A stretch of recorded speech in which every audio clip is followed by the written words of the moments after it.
Welcome to the Meditation Podcast. You can find all our episodes on meditationpodcast.org. We're also on YouTube. You'll find the links in the podcast description. I'm also a podcasting coach because I've got 4 other podcasts. You'll find everything on bio.link/podcaster.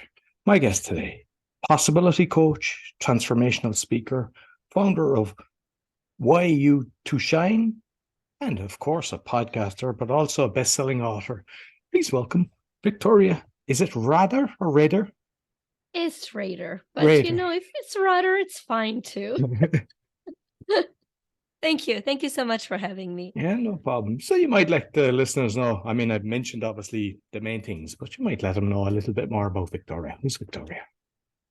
Yeah, I like how you said the main things. So for me, the main things are, I'm a child of God or a spiritual divine being that is having a ton of fun in this physical reality. As a wife, a mother of 2 incredible humans, and a mother to 3 furry things, and that are here with me, my 3 dogs and my beautiful little cat who is currently at home. An avid tennis player, an avid reader, and somebody who just enjoys life fully. And I think as a result of that, all the professional achievements, businesses, and there's just expenditures of the fact that no matter how hard, there is just always something that I tend to enjoy daily. Brilliant, brilliant. And I mean, I know you've got a load of apps and everything, and I've put them on my phone and they're very professional, but I'd like to kind of go back a few layers and kind of your own journey, how you got into all this. I like to mention that you and I chatted just before that I was born in the former Soviet Union. I was born in Ukraine when it was still part of the Soviet Union, and when the absence of choice was very much a present reality for us daily. And the absence of external freedom is really an incredible gift if you are keen on developing your internal freedom. And that's where I found myself. I found out that even though I couldn't choose which classes to take in school or which person to vote for, because I was given one name and 2 boxes, yes and no. And if you chose no, you were not unnoticed or unpunished. And so while there were truly no external capacities, I mean, you couldn't choose what to wear to school. You had a uniform, right? When I say everything has been solved for you, everything was solved for you. You had a stamp in your passport, which city, not country even, which city to live in. Your passport stamped you into a geographic location. And so when you are born and grow in a society that does that, then the only way to survive is to retrieve to your inner world. It's the only way to remain human. And for me, the inner world has become an incredible place to visit. I often say that before I ever stood on the Great Wall of China, or before I ever walked the Taj Mahal, I've seen them in my mind 10, 15 years prior to it happening, before it could ever have been possible. And so knowing in my life from the very early age that what you truly perceive and receive and dream of and see as possible, and what you try to then move towards through daily intentions makes it probable. And that's the path of becoming eventually and branding a possibility coaching, because I truly, truly, truly believe that while things can be highly improbable, there's really nothing that's impossible. Excellent. You mentioned about the uniform. I mean, I went to school in the 70s and it's like we had to wear a school uniform as well. And if you look at the elections now anywhere in the world, yeah, you get to choose the left or the right, but it's the same bird, and it's like it's all controlled. So I think, sometimes we think it's a lot better on in the West, but I think, yeah, now we have to be kind of a bit creative, and I think inner wisdom and knowledge, and not to be kind of fair-mongered into what's going on. I love your observation, because I think that the concept of freedom has been a little bit misconstrued, because I used an example of a highly totalitarian society where you have no rights, you have only duties and obligations. And now we're looking at a different extreme of where everybody thinks they have a right. but no duties, no obligations. And that it is not freedom. That's, that's anarchy. So the world is going into anarchy and choosing the governments that are thriving through anarchy. And so if all of us took a responsibility for freedoms we have, so if when you scream, I have a right, I always tell people, what duty is your right being guaranteed by? What are you doing that guarantees that particular right? Otherwise, if you're demanding somebody does it, then you're totalitarian. If you're demanding that, it's a fascinating topic.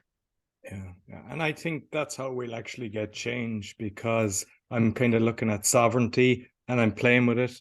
I've seen a lot of the corruption. That's how my other podcast is called The Awakening, exposing fraud and corruption, but with solutions, because there's a lot of things out there kind of saying all the negative stuff, but it's like, so what do we do? And one of the things is sovereignty. And I mean, there's times I've stood up the police to judges, and now I have a lot of battles with the city, and I see that they back down, and which is strange because most people think, oh, they've got power over you, but it's actually the other way around.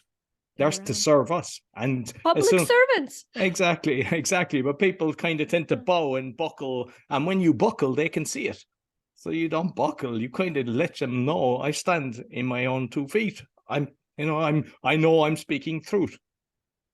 Roy, and something that like I had chills through my body when you said that is sovereignty, like knowing who we are as sovereign beings. And the fact that your podcast is called Awakening, I cannot tell you how many times the other podcast I've had a conversation with spiritual gurus that are talking of enlightenment, and it's my field. I love it.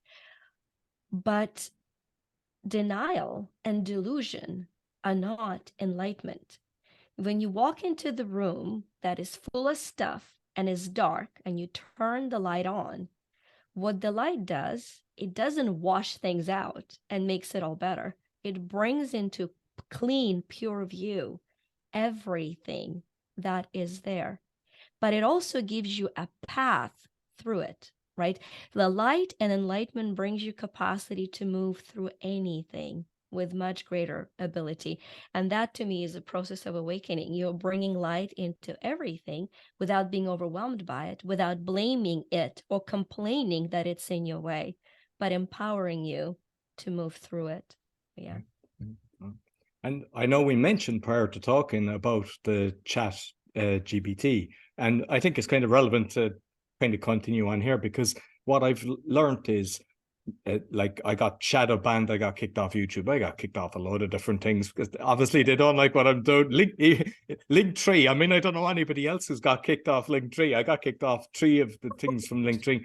LinkedIn removed me for over a week, and I saw numbers going backwards on my YouTube. I saw thumbs up being removed. It was actually a friend of mine kind of realized that on Facebook. And now, 3,000 or something so-called friends on Facebook and no interaction, which prior you'd see a load. So, and what I've learned is I started using Brave, but also, and I kind of tell people why we've got a lot of people thinking differently. It's a lot is down to the question you ask. So most people will say, is 5G safe? Everything they'll see on their search will actually show why it's safe, instead of saying, why is it not safe? And then you'd see other stuff. So hence, the way the algorithms work is they'll keep pushing the stuff on your belief system. So then it reinforces what you believe. So that's why you've got, conflict in families, in cousins and everything because of this kind of thing. And with the chat, because it's something that I've seen in the last few days. One of the podcasts that I listened to, he's an Irish guy. He's very famous, blind guy. He wears a plastic bag so nobody knows who he is. So he likes to, that he can go into a supermarket without people, coming up to him. And he asked about the snails. He had heard something.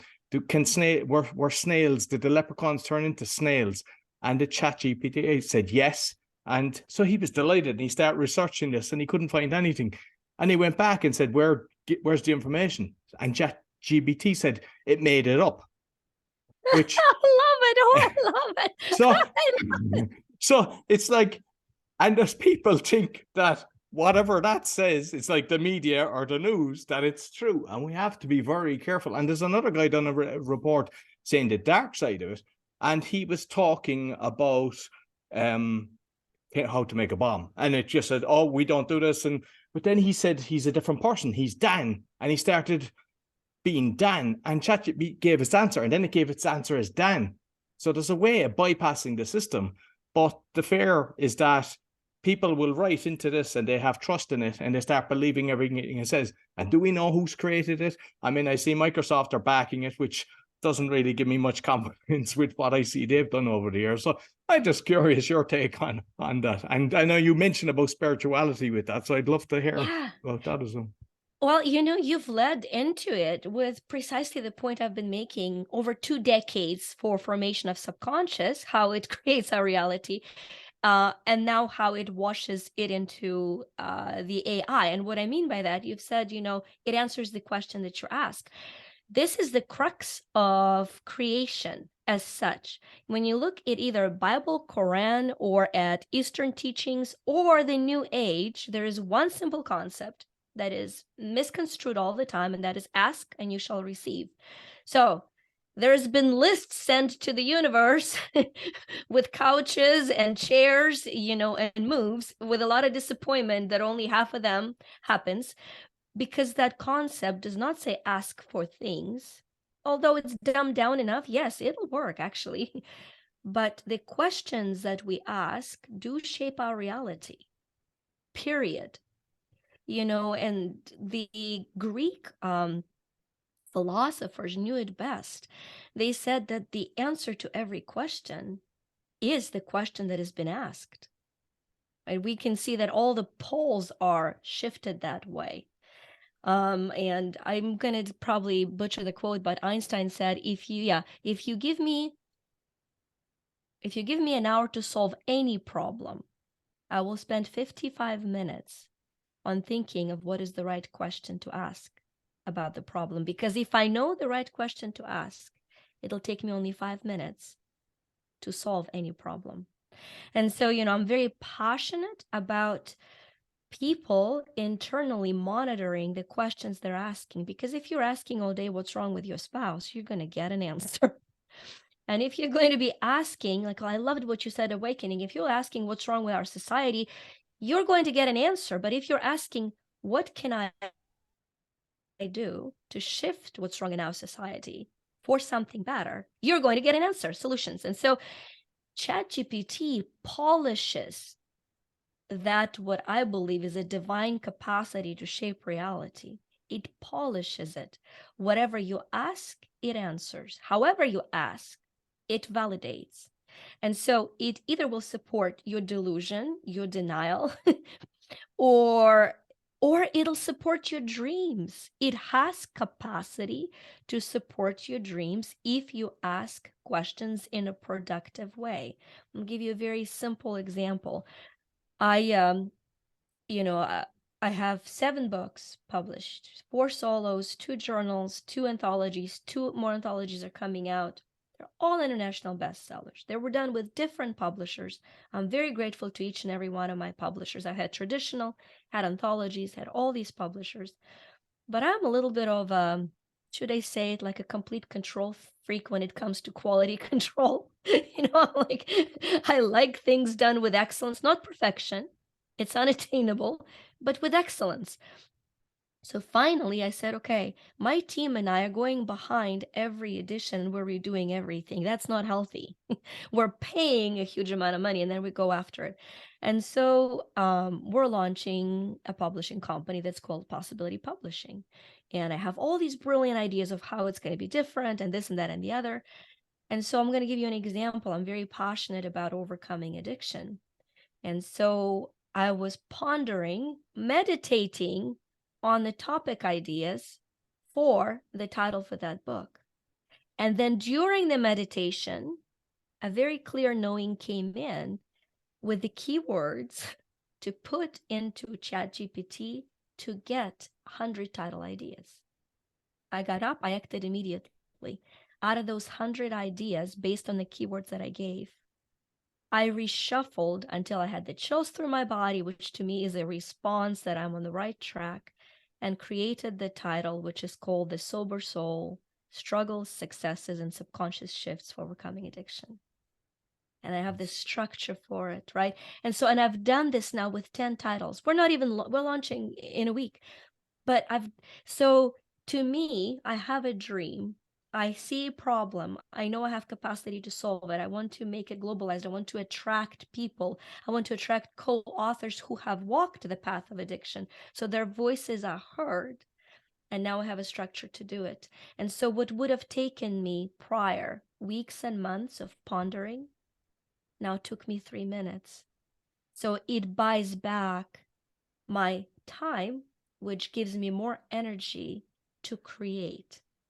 That's just an incredible tool, because I don't look at time, energy, and money as 3 resources. It's all energy managed or mismanaged. So, no, excellent. And I mean, you mentioned the books, so you might just kind of touch on a few of them. I mean, what's your recent one, and what was the reason for changing publishers as well? I'm just curious about that, because I know just from talking on the speaking podcast and a few of the meditations as well, there's a lot of authors. Some people are self-publishing, others use publishers, and it's kind of, I know that sometimes they don't give a great percentage and they expect you to do the marketing, but perhaps there's different publishers, some do it properly.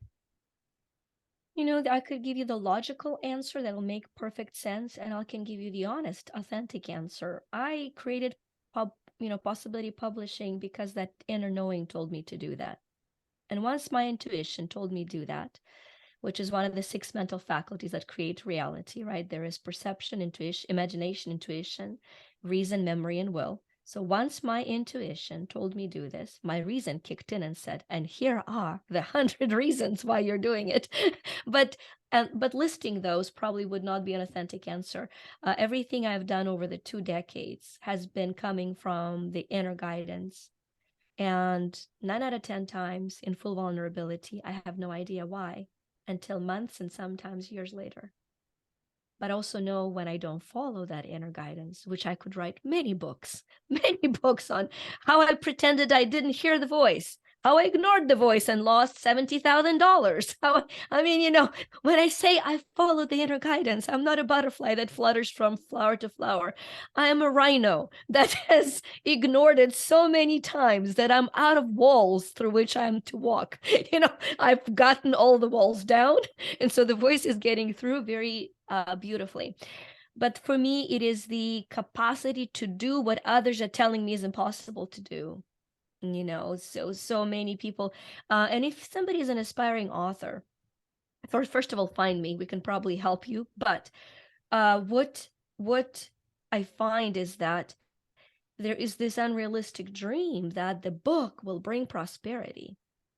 And it is a dream that can become true, if you sell 1 million copies. But what the book does, any book, it is a glorified business card that gives you a platform for your message, right? That is what it is for books, number 1. Number 2, it is a way for you to do what I believe is your sacred duty, to be the voice for at least one person out there who is waiting for your voice. I believe there is a story in air. If you're breathing, there's a story in you, and you have come to share that story with someone. So I'm very passionate about that, because no matter what I say, it's going to fall on some deaf ears, because the frequency of my voice and my message is not intended for someone. But when somebody else says very similar message in different words, it'll open their heart. And it's true of all of us. So that would be why I want to do the anthologies that are tied by one theme. And when I talked to several other publishers, they said, well, no, it's cacophony of authors and different chapters. And so I said, no, I will find a way where we can be one in the book as individual, free, expressing souls, and yet have one message. So when the person reads the book, we take them on one journey and not on hiccups of, ego expressions. And then I became enlightened. We're not going to do that.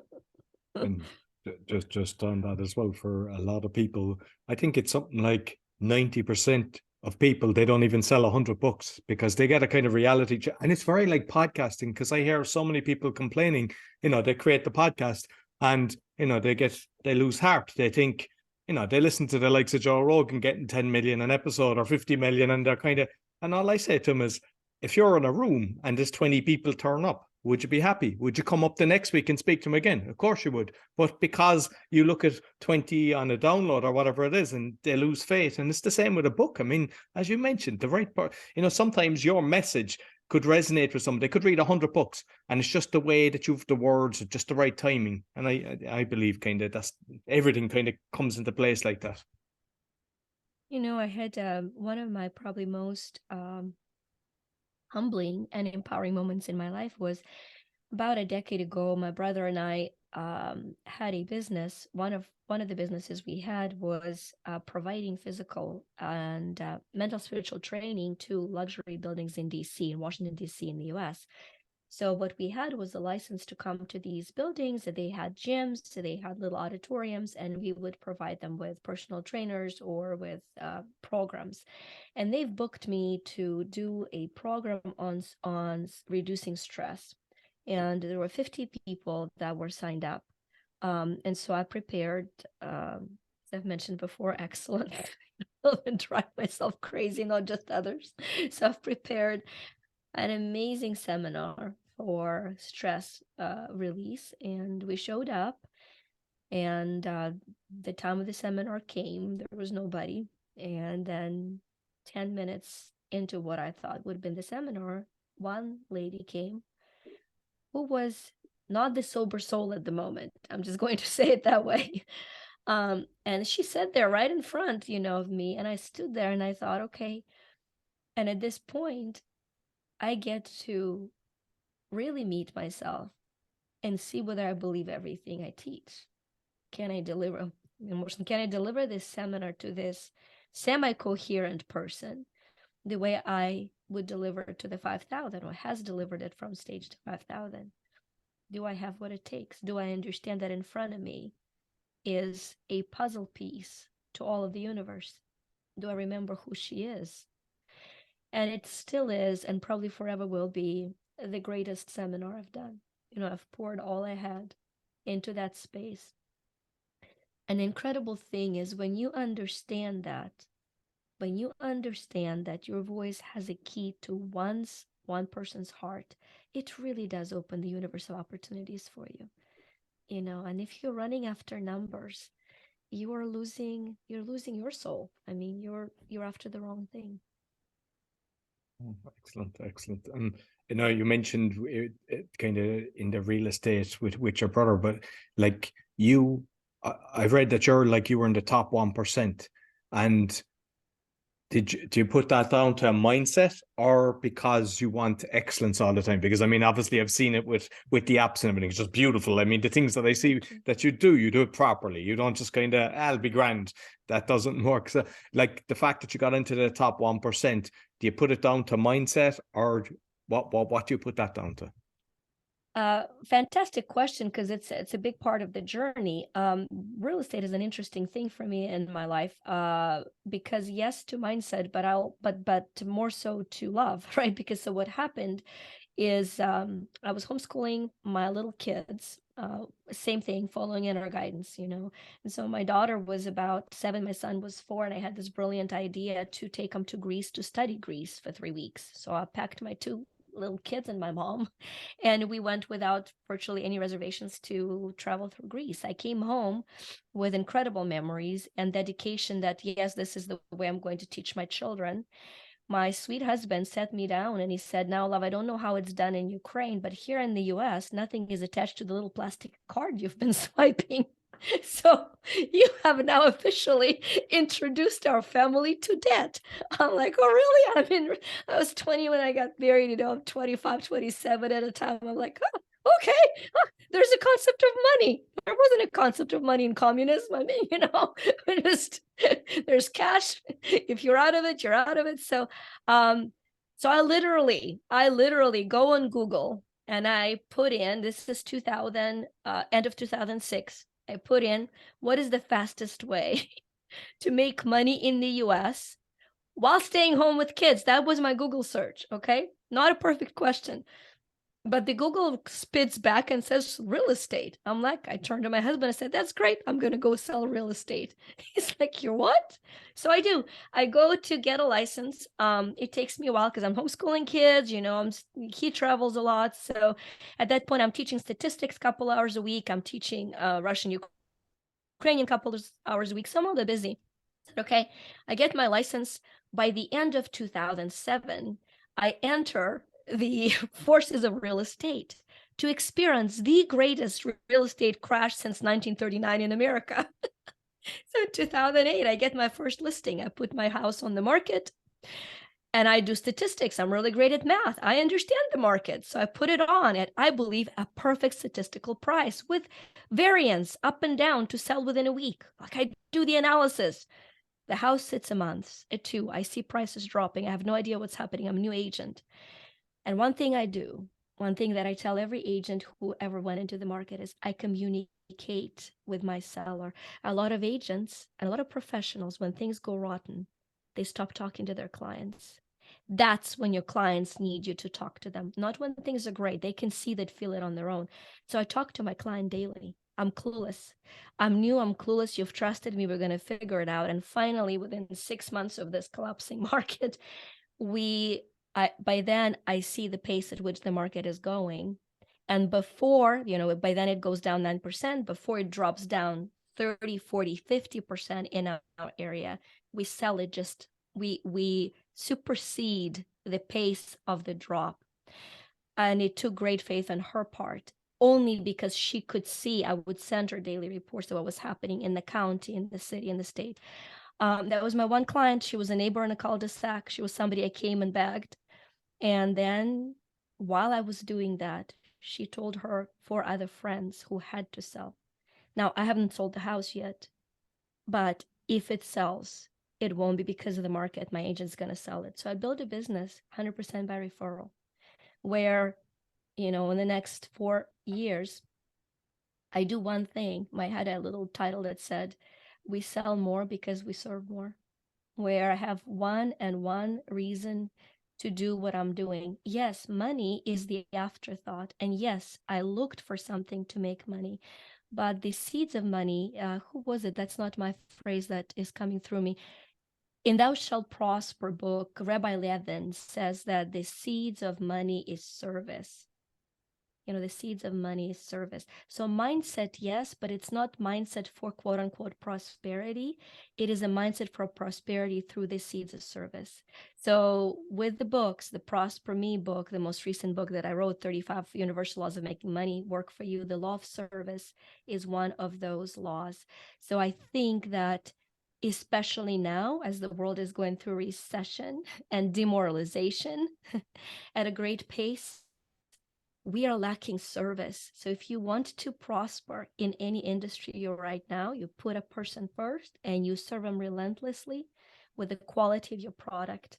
And so, yeah, when I found out I was the top 1%, it was wonderful, but it was highly relevant, not for my family, but highly relevant for the doors that could open it, because now I could get on stages and do training, because people said, oh, she must know what she's doing. But nobody wants to hear the truth or the secret to success, which is serve relentlessly and continually grow. So another law, the law of growth, is mindset multiplied by skill set multiplied by effort equals results. If you're a person of faith, if you multiply the left side by God, the results become infinite. But it's mindset, skill set, and effort. And for a lot of people, they're mindset addicts. For a lot of people, they're skill set addicts. And a lot of people are effort addicts. Once you maximized one of the 3 within your capacity, see where the other 2 are. For me right now, I'm learning skill set of marketing. It's at complete 0. Why? Because in real estate, I have done everything by referral. In what I'm doing now, referring a $39 app that is, after the break, is about $1.90, is not the same pace as referring $1 million house or $300,000 house. So my skill set in marketing is lacking. I'm aware of it, and I'm going to learn it. Brilliant, brilliant. And you mentioned about homeschooling your kids, because like my youngest child, my eldest, she's 23, she's a teacher, but my youngest, he's 9. And we send him to, he's going to a school that's copying the Finnish system, which is very free, no homework, no kind of tests as such as, and on my awakening, we've exposed the corruption in the education system. So not sure what your kind of reasoning behind it, but I think, like, I'd love to know, did it help in all the things that you're doing? Because I think when you're really close to your children, because sometimes, unfortunately, people, when they pass their kids over to the school, they don't even know who their kids' best friends are. They don't know what they've done. And they just, it's like a babysitting service. And then they just come back and then they just chug through life. Whereas when you're spending a lot of time with your children, you're more engaged, and I think you've way more input into their thought process and making them a better person. You know, Roy, I can tell you this, that okay, see, I'm so excited about it. I could barely get it out of my mouth, but I'm going to share something with you that I haven't publicly shared. And I do a lot of interviews, and I feel that maybe somebody will hear it and can steal this dream and run with it, or support the dream. And that is, I work with thousands and thousands of adults, and I help them shift their mindset and heal their hearts so they can better their life. But the answer to me, to the problem of our society, is the children, and is the education of our children. I'm not saying it's too late for adults. It never is too late. But it is like helping grown-ups is addressing the symptoms. I've gotten really good at addressing the symptoms of society. But what's very clear to me is that if we're to heal our beautiful, struggling humanity, we've got to start with children, and we've got to start with education. So these both companies, You to Shine and Possibility Publishing, are laying the foundation for what I truly believe is my dream and calling in life, which is revolutionizing the global education with Millennium Schools. And what I see from Millennium Schools is that the first year of primary education, children are taught those 6 mental faculties that I mentioned that create their reality. They're taught how to be perceptive, how to be imaginative, how to keep imagination, how to be intuitive, what reason does, what memory does, not in those words, in primary kid language, that they're taught how to work with money, that they're taught how to grow a tomato, that they're taught how to serve, they're taught life both spiritually and practically. And that those, then from the foundation of that life, we add other subjects to support them. Why? Because our education is built on information, and the information is outdated commodity now. We're just months away from polishing the AI to not be misleading, but to be analyzing and delivering volumes of historic information, maybe years away. We're walking into the age of transformation, where information will have to be seeped through, researched through, not through the outside resources, because we will exhaust ourselves, but through the inner resourcefulness, where we get to be the humans we've come to be. And so the dream is that for the affluent areas of the world where the schools are privately owned and are a high commodity, the payments for each one of those schools provides the funding for 2, 3, 10, depending on the region of the world, charity sister schools that have the same program of empowering, expanding, and growing our children, but that are done at that point as the charter schools supported by private funding from the functional expensive schools. And that once a year, or 2 to 3 weeks to a month, a child is going through the exchange program, where you pick up a kid from Manhattan and you put him into Ghana for 3 weeks. Their education is not jeopardized, but they're learning something that cannot be taught by anything other than experience of compassion. So that is the big underlying thing. And why possibility publishing is another thing. So many children are told they have special needs because they're not visual learners. They don't read, they hear. We have no auditory textbooks. What? So one of the things we'll do, all the books will be auditory. So that's a topic near and dear to my heart. And this is where I say people hold their dreams back. Mine is open. If you've got money, people, steal it, then hire me to do it right for you. That's it. Yeah. Because I mean, like I've seen that with the education, it's all about memory to kind of put you into a corporation, and they just steal people's dreams and on this. Like they remove arts, they remove music. Yeah. So that's fantastic to be pushing that. Like, it's beautiful. So with the apps, because I know that I put, I think two of the apps. One of your apps was free, and the other is like $2 or $3. But it's like positive affirmations. You've the mini meditations, which you've graciously given me a few so that I put on after, the following episodes. But like, what was your kind of thinking behind that? And the quality is fantastic, because sometimes you look at an app, but it is really nice the way you go through it. Very easy to navigate, beautiful graphics. Yeah, every product, every book we've ever written, or app that the team and I've created was there to meet our needs first and foremost. That's the answer to everything we've created, because I know if I need it and I can't find it, somebody else like me is out there. And that is, my days are full, and I love meditating, and I love sometimes having 40 minutes to myself or an hour, but most days I do not have that. And I found the capacity of the brain to go deep within just 3 minutes if it is guided. So we've created these guided meditations that, through the empowering language and your linguistic structures, take you in a meditative state within 3 minutes while rewiring your neural receptors in your brain to start perceiving the reality from a different angle. The Empower-Me app that has those mini meditations, we will continually be adding to it. One of the modalities that I've developed was Free Me EFT, which is based on a gorgeous technique of releasing the trauma or the stress or the pain through emotional freedom techniques. But then we take it just a little bit further to bring a little bit more additional peace and affirmation. And so we will be adding these 3 to 5 minute negative emotion releases. So when a person feels anger, that they have in their phone capacity to release that feeling, if they feel grief and so forth. So that's the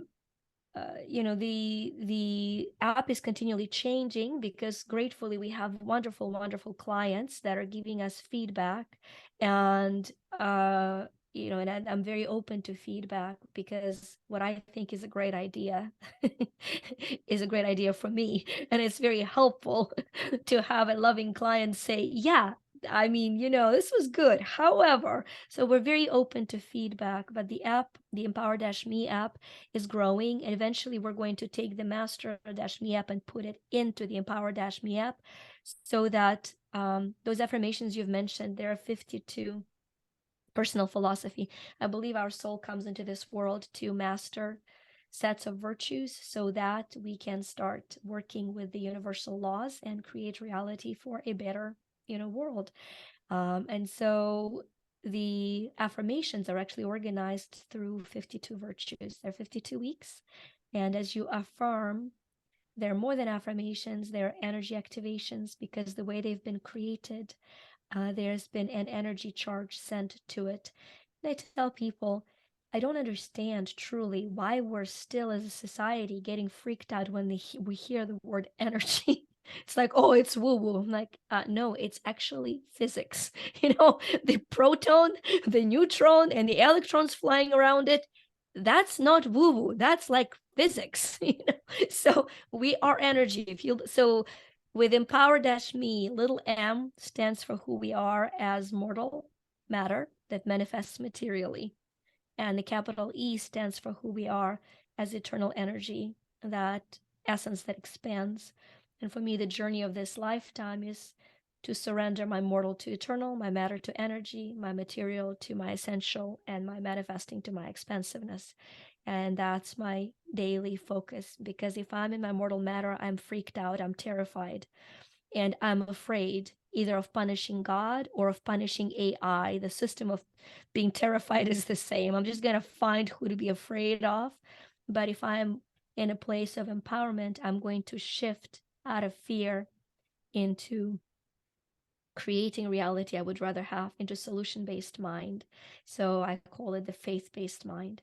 But however we name those concepts, so empower-me empowers you to remember who you are. I love the word sovereignty that you've said, to stand in your sovereignty. Truly, that's what it empowers you to do.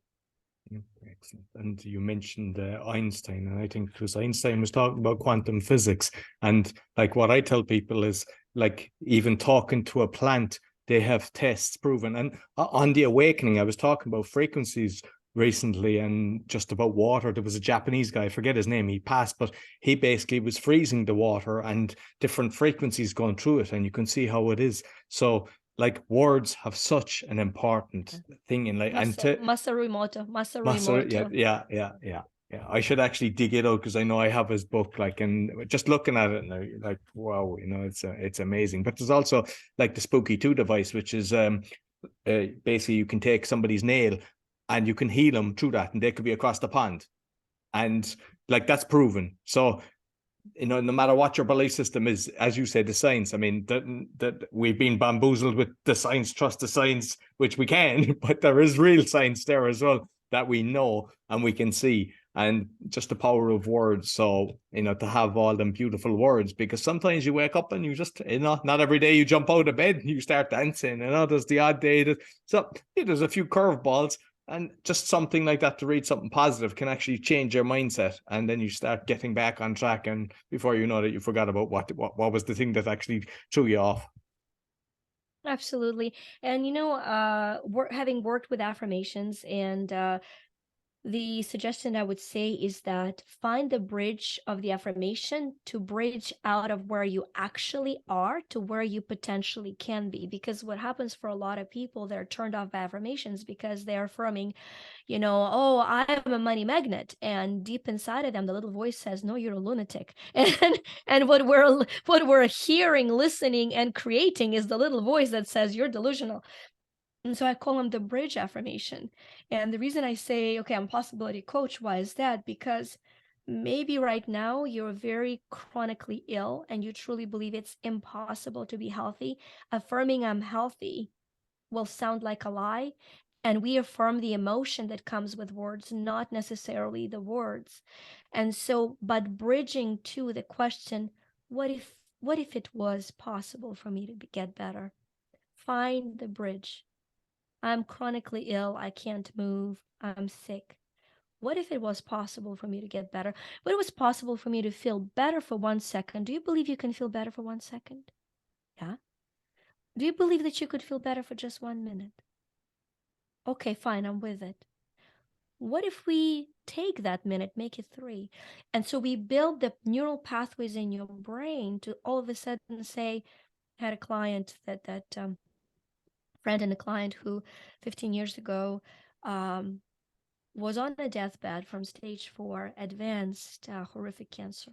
So they took him through the surgery, and they told him after the surgery, you know, if you make it the first hour, your chances of survival, you know, first hour of being awakened, your chances of survival triple.